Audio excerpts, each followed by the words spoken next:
Yes, alright, nkulamusizaako nnyo mukwano gwe najjo sinzo bango otuwuliriza wali kwekumira ku mayigo gano aga UG Update TV.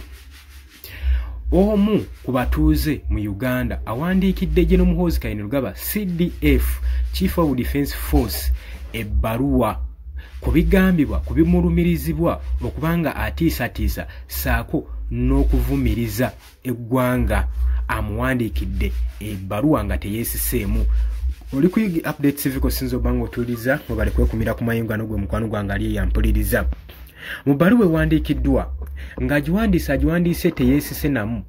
Ono nno ayiti Omunnayuganda agamba nti nno obuyinza ngenza okulaba nga butwalibwa mu ngalo era nga n'abakulembeze beesuddeyo gwa naggamba okulaba nga badifendinga constitution y'eggwanga Uganda.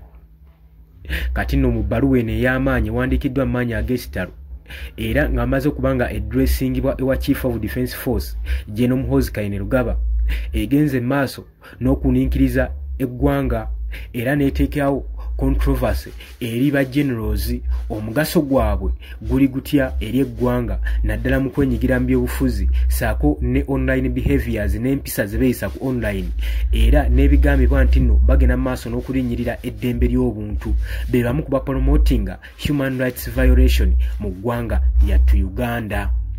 Bino nno lwaki bibaddewo? Bino ebbaluwa ewandiikiddwa oluvannyuma lwa lukangalala lwa series eza Remax General Muhoozi Kainerugaba azagenda maaso n'okukola ku mukutu gwa Twitter ate era ng'azikola online. Ebbaluwa eno yawandiikiddwa Ronald Agaba. Ebbaluwa eno yawandiikiddwa nga wenkugambye Ronald Agaba. Ronald Agaba ono mumenyamu mu bimpimpi yeetwala okuba nga self-identified patriotic Uganda era yenyigira mu byobufuzi era ng'agenda maaso n'okukwetisizinga n'okuttaanya mu nsonga ezigenda maaso n'okuba nga zikyoboolerwa naddala mu ddembe ly'obuntu mu bannayuganda. Ebbaluwa eno gye yawandiise egenze maaso n'okusaturatinga worldwide ku mikutu egya social media era ng'egenda mu maaso n'okulumiriza General Muhoozi Kainerugaba okubanga yenyigira mu bintu bibiri omuli okubanga military leader ate eno nga political figure ekintu ekitakkirizibwa. Kale amulumiriza okubanga agenda mu maaso n'okukola statements ne remarks ezitiisatiisa eri abali ku ludda olw'opposition oluvuganya gavumenti eya kitaawe Mwami Yoweri Kaguta Museveni. Okwo nno kw'ossa n'ekibiina ekya National Unity Platform n'abakulembeze baakyo okugeza nga Robert Kyagulanyi Ssentamu amanyikiddwa nga Bobi Wine saako ne Dr. Kizza Besigye. Tukimanyi bulungi nnyo General Muhoozi Kainerugaba azze ayita ku mikutu gye egya social media ng'ajja abatiisatiisa enfunda eziwerako gwe mukwano gwange ali eyampuliriza. Kakati Ronald Agaba kyabadde akola akwata peni n'akunkumula olukunkumulo lw'ebbaluwa ebbankaluwa eno n'agisindikira Muhoozi Kainerugaba mutabani wa Yoweri Kaguta Museveni Chief of Defence Force nga era bwe yeetwala agamba nti nno kino tukivumirira ebikolwa nga bino ebigenda maaso n'okukolebwa Chief of Defence Force high ranking officer mu ggye erya Uganda era ng'enebeera figa y'amaanyi nnyo mu office eza Uganda gwe kyoba omanya. So kino olowooza kiba kitwalawo eggwanga kiba kitulekawo nga bannansi ye amawanga agatwetoolodde agatuliraanye ge tukwasaganya nago mu byenfuna mu bya security olowooza gaba gakitwala gatya? Wabula nabagamba nti nno buli high ranking officer we yeenyigira naddala ku mikutu gino egya social media kireetawo obuzibu bwa mirundi mingi nnyo omuli okuleetawo okulaga obunafu bw'eggye ekkulu erya Uganda erya Uganda People's Defence Force. Jjukira nti nno ly'eggye ekkulu erivunaanyizibwa mu kukuuma emirembe n'okutebenkeza emirembe mu ggwanga Uganda. Kati balabe baffe batunuulira bino balaba weakness yaffe n'eggye lyaffe weakness gye lirina olwo bwe basobola okufuna starting point ey'otukolako obulumbaganyi. So n'amawanga gatuliraanye nago gennyininyini galabira ddala obukulembeze bw'eggwanga Uganda nga bulina obunafu bw'amaanyi nnyo ku bikolwa nga bino singa biba bigenda mu maaso n'okukolebwa. So naffe bannayuganda nga abannansi kitutwala okuba nga tuli banafu olw'ensonga nti nno ebikolwa nga bino okuva nga tetubivumirira nga tetuvaayo wadde kuwanika ku mukono wadde kusansanguza ddoboozi lyaffe so nga n'abakulembeze b'ebitundu bali eyo ebintu bino bagenda mu maaso n'okuba nga biraba ebikolwa bino nga bigenda mu maaso saako n'ebitongole ministries balabira ddala ng'eggwanga eryavundedda ministries okubanga tezikola okugeza nga Uganda Human Rights Commission ekitongole kino ekivunaanyizibwa ku kutebenkeza eddembe ly'obuntu tekikolerako ddala tewulirangako nga kivuddeyo n'eddoboozi lyakyo okusobola okulaba nga bavumirira ebikolwa nga bino ebigenda maaso nga bikolebwa General Muhoozi Kainerugaba Chief of Defence Force high ranking officer mu ggwanga erya Uganda. Jjukira nti nno ranka y'amaanyi nnyo era eri waggulu. Kati bannayuganda okuvaayo okuvumiriranga ebikolwa nga bino kiba tekimala, kiba kisaanamu eddoboozi ery'owaggulu waggulu kw'abo officers oba abali mu gavumenti abanene abagenda mu maaso n'okubanga baddukanya eggwanga. Kati bigambo bya Agaba Ronald byagenze maaso n'okuteekawo n'okuwandiika mu meseji ye oba mu bbaluwa gy'akulubeesezza ng'asindikira General Muhoozi Kainerugaba amugamba nti nno ebigambo byo bipimiddwa era biteereddwa ku minzaani era bigenda maaso n'okuteekawo violence eri bannayuganda n'abakulembeze bennyini mu bitundu eby'enjawulo. Agaba mu kuwandiika ebbaluwa alifaalinga olukunkumiru lw'ebigambo ku social media ng'apostinga ng'agamba nti General Muhoozi Kainerugaba agenda maaso n'okuba nga yeenyigira mu violation saako okutiisatiisa n'okubulasinga ebigambo ebigenda maaso n'okutiisatiisa oludda oluvuganya gavumenti. Amugambye mu bigambo bye mu bankaluwa nti General Muhoozi Kainerugaba olina okimanya nti oli general toli comedian. You have to know that you are a general, not a comedian. Amugamba nti ebigambo bye bitiisatiisa si bigambo just bugambo nti okola comedy nga gwe wolowooza, wabula bigambo ebigenda mu maaso n'okuteekawo ekifaananyi ekibi eri buli munnayuganda awo alina ekirooto kye okubanga ateekawo eddembe n'okulaba ku freedom mu ggwanga ly'e Uganda. Agamba ebigambo byo byantiisa era birooto byantiisa eri bannayuganda naddala n'emirembe gino egiri bayanga generations tobalesse kye kimu. Ebbaluwa y'Agaba egenda n'okuba ng'enenya Muhoozi Kainerugaba ng'era egenda kuba nga increasinga involvement ng'emugamba yeddeko ku bigambo byagenda maaso n'okuba ng'ayogera. Amugamba ate ng'ebyongo bitadde awo nga general toyina kubeera nga ogenda maaso n'okwenyigira mu byobufuzi nga wogamba nti watandikawo ekibiina kya Patriotic League of Uganda PLU.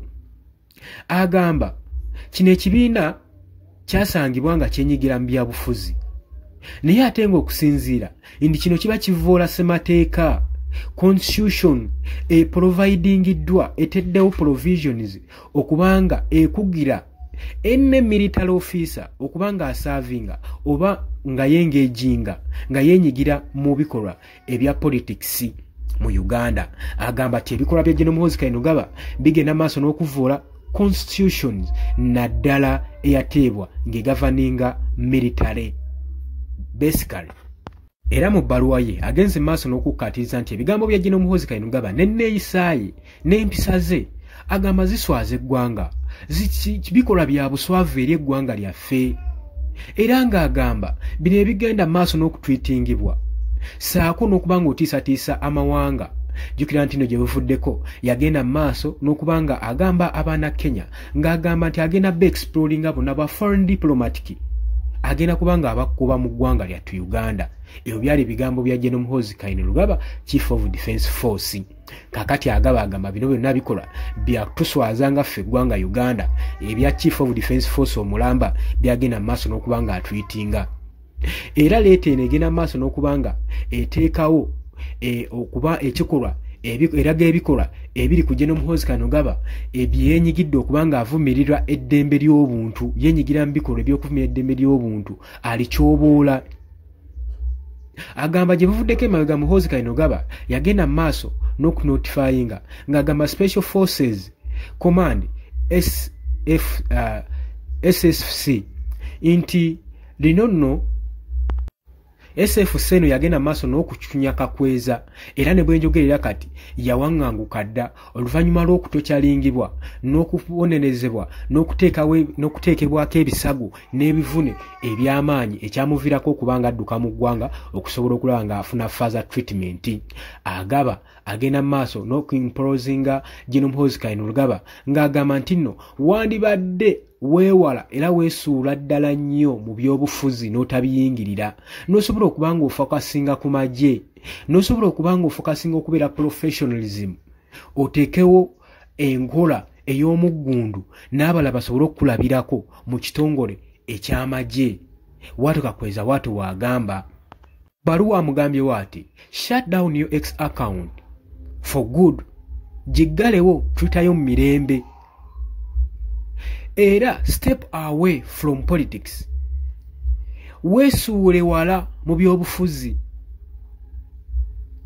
Lead the army with honor kulembera ejje n'ekitiibwa.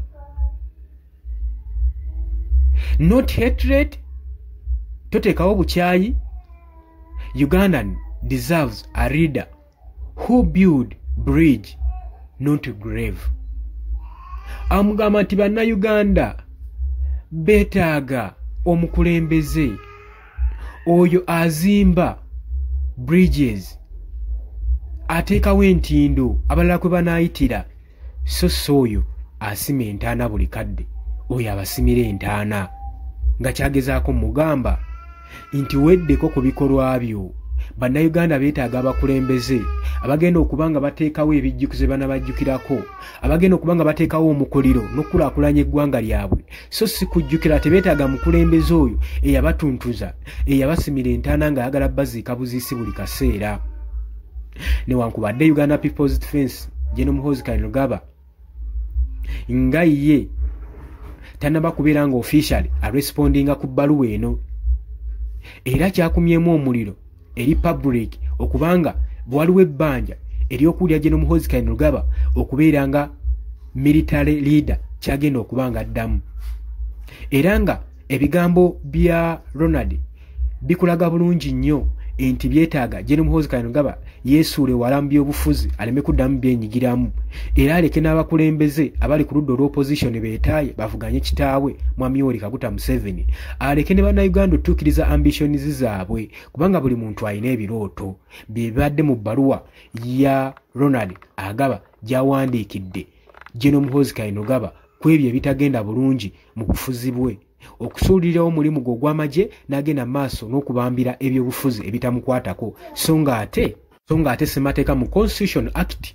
Article 105 ne 104 ekugira bulungi nnyo eri military officer okwesulubabba n'okwesuula wala ebyobufuzi ng'era libagamba nti oyo yenna ayagala okwenyigira mu byobufuzi asule wali office asule wali uniform ey'amagye asooke yenyigira mu byobufuzi olwo kubanga omukulembeze yenna ow'amagye military officer yenna alina kubeera nnyuto amagye galina kubeera nnyuto nga gaweereza side zombi naye tewali ngeri ki gagenda kuweereza mu side zonna oludda oluvuganya gavumenti n'olwa gavumenti ng'ate awenyigidde mu byobufuzi oba olwedde walaze dda side.